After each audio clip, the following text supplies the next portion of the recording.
بسم اللہ الرحمن الرحیم۔ السلام علیکم ورحمۃ اللہ وبرکاتہ۔ اللہ کو خوش کر دینے والی دعا۔ نبی اکرم صلی اللہ علیہ وآلہ وسلم نے فرمایا، تمہارا رب اپنے بندے کی اس بات سے خوش ہوتا ہے جب وہ کہتا ہے رب اغفر لی ذنوبی انہ لا یغفر الذنوب غیرک، اے اللہ میرے گناہ بخش دے کیونکہ تیرے سوا کوئی اور ذات نہیں جو گناہوں کو معاف کر سکے۔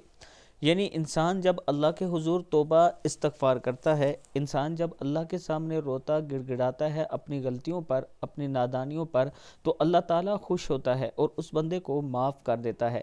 اللہ کے حضور ہر ٹائم توبہ استغفار کیا کرے اور کوشش کیا کرے رات سونے سے پہلے کم سے کم 70 مرتبہ استغفر اللہ پڑھ کے سویا کرے، کیونکہ رسول اللہ صلی اللہ علیہ وآلہ وسلم بھی 50 سے 100 مرتبہ یا 70 مرتبہ، ایک حدیث میں ذکر ہے کہ استغفار کیا کرتے تھے۔ اللہ تعالی ہم سب کو بھی یوں ہی استغفار کرنے کی توفیق دے۔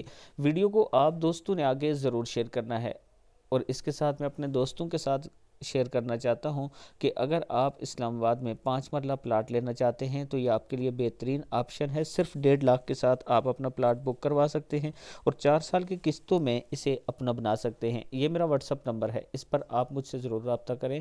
اللہ تعالیٰ کے حکم سے ہم آپ کے ساتھ ایمانداری کے ساتھ چلیں گے اور آپ کے اعتماد پر پورا اتریں گے۔